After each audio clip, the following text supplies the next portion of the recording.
Hi everybody and welcome to another Replica Airguns video. My name is Michael K. We're looking at the Umarex Smith & Wesson M&P 45. Now this is a non-blowback, mostly plastic polymer construction. It uses the 12-gram CO2 cartridges.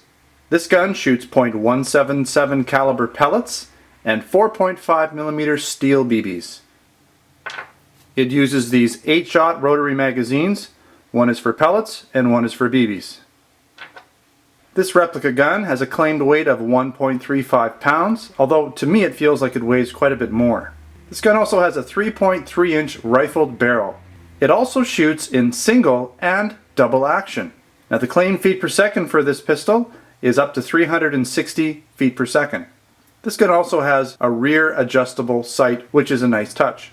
Now if you haven't noticed, it's a replica of the Smith & Wesson M&P 45 and it's fairly accurate with a few exceptions.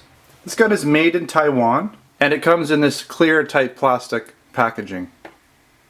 Now on the left side of this gun, everything's pretty much polymer with the exception of the slide release and the trigger. Plastic slide, plastic grips and frame. You'll notice that there's some licensing on this gun. You have the M&P 45 here. It also says stainless on the actual slide portion here, right there. And you've got your Smith & Wesson branding also right here. Now the takedown lever, this part here, this would be for disassembling the gun, is molded into the frame, but it does look like it's an actual functioning part. Now the slide release is metal, this piece here, and when you release it, it releases the front part of this gun, which is the polymer slide part, which gives you access to loading the gun. I'll show you that a little bit later. Now the magazine release here would be for a dropout magazine, which this gun doesn't have since the magazine is loaded in the top. So that's just part of the molded aspect of the gun. Again, the metal trigger has a metal trigger, which is nice. Let's take a look at the right side. Again, we have some license markings here on the handle. Nothing really on the slide too much. Now there is a serial number on the gun, which is neat. You also have the caliber, a little bit hard to see, but there's a caliber on the actual ejection port part of the gun, which shows that it's .177 caliber and 4.5mm. Now the safety is metal and it's functioning, which is nice. Pretty close to the original, but a couple things that I wanted to sort of talk about really quickly. What was not exactly accurate on this is there's no extractor pin here. Now of course this is an air gun, so it doesn't need one, but it's always nice when they at least sort of mold it into the plastic so it looks like it has an extractor pin. So that's not accurate on here. Pretty much everything else is. And over here you'd have your safety, and just in front of it you'd have your slide release as well. So it's like an ambidextrous slide release. That slide release isn't on this gun. But other than that, this is a really accurate replica of the actual Smith & Wesson M&P 45. Now pretty typically with most Umarex guns you have the white lettering on here for different things like your cautions and whatever they want to add there that Umarex wants you to notice. It'd be nice if they tone the lettering down, but they probably do it for legal reasons. Now on the top of the gun, you'll notice we have the ejection port. It looks like an ejection port, but it's molded in. You have your front sight, which has a yellow dot, and your rear sight, which also has the yellow dots. The rear sight is adjustable for windage, which is nice. This gun shot fairly accurate for me, but if you need to adjust it, you can do that. Again, we're going to open this up using the slide release. You can see internally there's a lot of metal parts. And this is where you load your magazines. Now loading the magazines is easy. You put your pellets in here, and you've got this sort of rotary section in the back, what looks like the gears here. That would be the back of the magazine. You'll notice there's no gears on the front. So you load the pellets from the back facing forward. Now with the BBs, similarly, you have the gears on the back, but you load them from the front. If you load them from the back, they'll drop out. The front is a little narrower, so when you load your BBs, that's how you do it. Now on the bottom of this gun, this is how you get to your CO2. So you pretty much just pull this up and the back part drops out, allowing you access to the CO2 here. You can see it there. Now to essentially close it, what you would do, of course, always do, is when you're loading it, you would tighten this up. Now it's a little bit hard to get in here. You've got big fingers, but this is where you tighten it. You've got your CO2 piercing screw here. This is plastic, but it's fairly easy to use, so you can use that there. So you tighten it up there. When you're all done, you essentially just get this close here and then just give it a push and it closes up on it. You'll also notice this gun has a nice rail underneath it. for attaching things like lasers and tactical lights. Now on the front of this gun, a nice touch is the recessed barrel. So they've got the larger diameter barrel, and then inside of the larger barrel is the smaller barrel. Use a flashlight, you can see it there. And so the actual BB barrel is in about 3/4 of an inch. Now this does shorten the overall length of the barrel, which means you potentially are getting a little bit less feet per second, but I do like the fact that the gun looks the part, has a larger exit opening there, which looks more like the real caliber of the gun. Now I wanted to show you some other guns for comparison. So in the middle we have the Umarex Smith & Wesson M&P 45. On the left we have the Umarex Smith & Wesson. Now this is styled after the 40 caliber, and this one is a BB shooter. And then we have the Umarex PPQ here, which I've already reviewed. I'll put a link to both of these videos. So I'll put a link to this video here, and I'll put a link to this video here as well, so you can check these guns out independently. Now in my video where I talk about this particular gun, I do mention that I don't like the quality of the plastic, or at least the look of the quality of the plastic. This Smith & Wesson M&P here is radically different to the build quality of this one. This is very light, it feels a little cheaper. This gun definitely stepped up a notch, and the quality improvement is noticeable. These two are very close in quality of how they're built. They both came out at roughly the same time, so they both shoot pellets and BBs, and they both use a very similar system. Now the PPQ doesn't have a single action, and what I mean by that is with the PPQ you can't pull back the rear part of the slide giving yourself a single action. You only have double action. On the M&P 45 you can pull the back part of the slide back and get a single action trigger. Single action, double action, which is really nice if you're going for the accuracy side of things. If you want to shoot targets accurately, having a single action trigger with a lighter pull is always an advantage. So this gun wins probably just because of that, in my opinion. Both of these guns are priced about the same, whereas the BB version of the M&P is priced a little bit less. Alright, so at this point we're going to head outside. We're going to shoot this gun through the chronograph and find out what the actual feet per second rating is. Now the claim feet per second was 360, so we'll see how close we get to that. And I'm not only going to shoot 8 rounds of pellets through the chronograph, I'm also going to shoot 8 rounds of BBs using the BB magazine as well. Then we're going to do a little bit of target shooting from 20 feet out in a freestanding position. Again, I'm going to shoot 8 rounds with the pellets, and then switch over to the BB magazine and shoot 8 rounds worth of BBs from 20 feet out. So let's head outside now and do the chronograph and shooting portion of this review. Okay, we're here with the Umarex Smith & Wesson M&P 45. We're going to shoot 8 rounds through this chronograph with the pellets first, and then we're going to give the gun a chance to warm up just a little bit, and we're going to shoot 8 rounds using BBs. So let's get started. Get the gun off safety.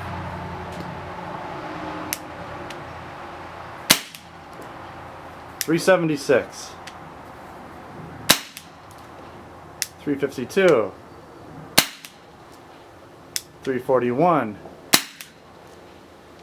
334, 318, slowing down just a bit, 319, one more shot to go,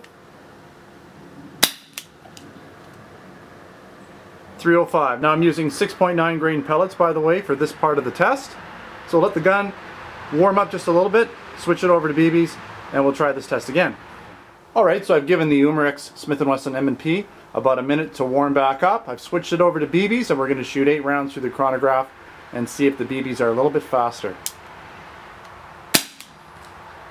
353, 352, 342, 333, 332, 324, and one more. That was 325, almost 326, and one more. Here we go. 329. So I think the BB stayed more consistent. Don't forget that my pellets were shot right off the bat, so you're always going to get a few faster pellets when the CO2 is brand new and fresh. Okay, so let's head over to the shooting portion of this test. Okay, so I've got my Umarex Smith & Wesson M&P 45 here. We're going to shoot 8 rounds at this target from a freestanding position at about 20 feet away. I'm going to start off with pellets, 8 rounds of pellets. We're going to come and take a quick look, then I'm going to head back. I'm going to shoot 8 more rounds with the BBs to see what kind of accuracy we get with this gun. Take it off safety.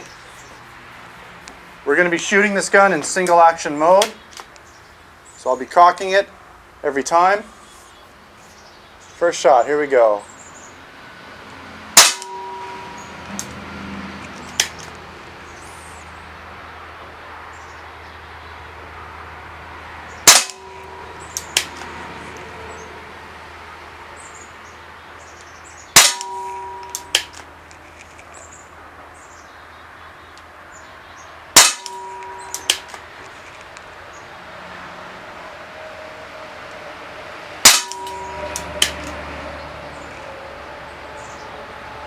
Sorry, I'm moving the camera a little bit here because I'm cocking it with the camera.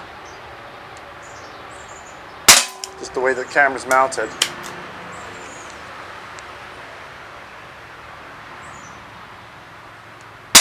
Not really counting.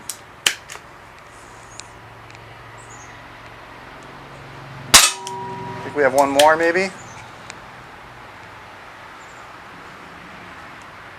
That's it. Okay, so we're going to take a look. Open this up.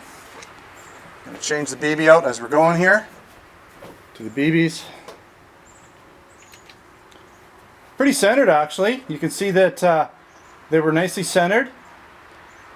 A little bit high. We got a nice about 1 1/4 inch group right in here. Right in this area, right in here. And then we had like a flyer top and bottom there.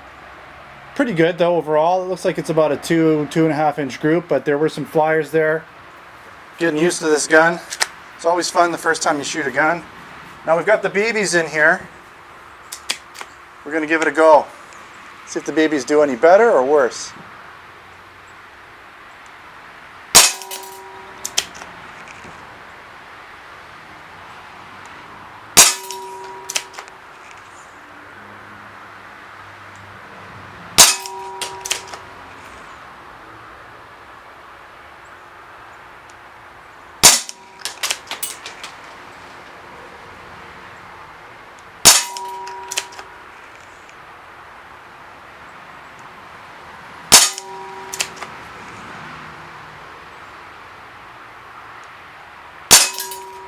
One more.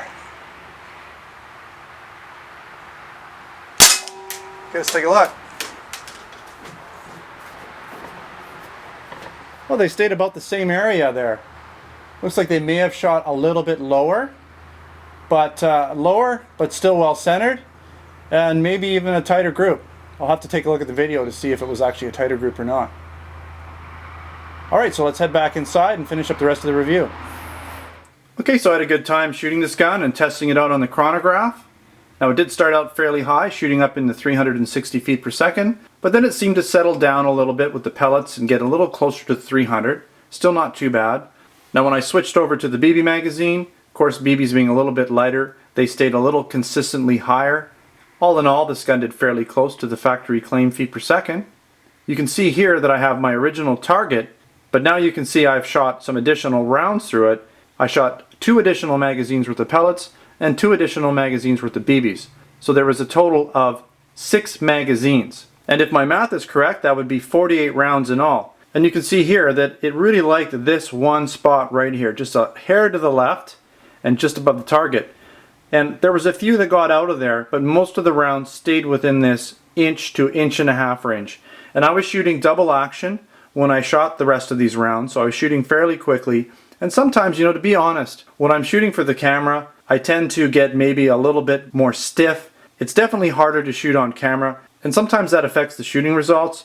Whereas when I turn the camera off and I just shoot at the target, I tend to relax a little bit and I get into a groove. And you can see here that that definitely helped the accuracy of this gun for me. And I'd say, you know, with practice, this gun would have no problem getting into an 1.5 inch or even an inch grouping at 20 feet, even with the BBs, because this target represents BBs and pellets. Alright, so it's time for the pros and cons section of this review. Some of the things that I liked were this gun was a very accurate replica of the real Smith & Wesson M&P 45 with a couple exceptions like the extractor pin mainly. It's nice that you have the option of shooting either pellets or BBs. And the BBs actually shot fairly well, so I was quite surprised they were fairly accurate. Another nice thing about this gun is that it's both single and double action. Now, even though I don't think I really need to adjust this particular gun, the rear sight is adjustable for windage, and that's a nice feature. This gun had good accuracy and really good CO2 usage. I didn't mention it, but I was able to shoot 10 magazines through this gun. I even put 12 through it, but I did notice the last 2 magazines definitely dropped off. Now, even though this gun has a lot of polymer on the outside of it, it does have a good overall weight and heftiness to it. I'm going to go out on a limb and say it definitely weighs more than 1.35 pounds, which is what is specified in the manual. This gun feels a lot closer to 2 pounds, maybe just a hair under. I also like the way that the CO2 is fully concealed in the grip. Umarex has done a good job designing that portion of the gun. A couple things I didn't like about the Umarex Smith & Wesson M&P 45, and that would be the mostly polymer exterior shell. And personally myself, I'd pay a little bit more to get a metal slide. That way the gun would just be that much more accurate to the real gun. Again, I just wanted to mention the missing extractor pin. Everything else about this gun is really genuine and a really good copy of the original Smith & Wesson M&P 45 with the exception of this missing extractor pin. I don't think it would have been too difficult to put that in there. And since this isn't a blowback gun, I would have liked to have seen maybe just a little bit more power out of it. Now it did hit the claim feet per second, but I'd like to see this gun get up into the 400s. I think that would be a nice feet per second rating to get, and sure, I'd probably lose a few shots per CO2, but again, I don't mind a little additional cost for the enjoyment of shooting this gun. Alright, so thanks again for watching another Replica Airguns video. I don't currently have this gun in my Replica Airgun store, but I will put a link in the description of this video review so that you can purchase this gun at Amazon.com. Don't forget to come down and check out the Replica Airguns website. I also have a lot of other products in my Replica Airgun store. A lot of different air guns, blank guns, and accessories, so make sure to check out the web store while you're visiting our website. I'll also be posting a written review for this gun, and I have lots of other reviews and articles on the website. If you haven't subscribed, please do. Thanks again for watching another Replica Airguns video. Until next time, take care.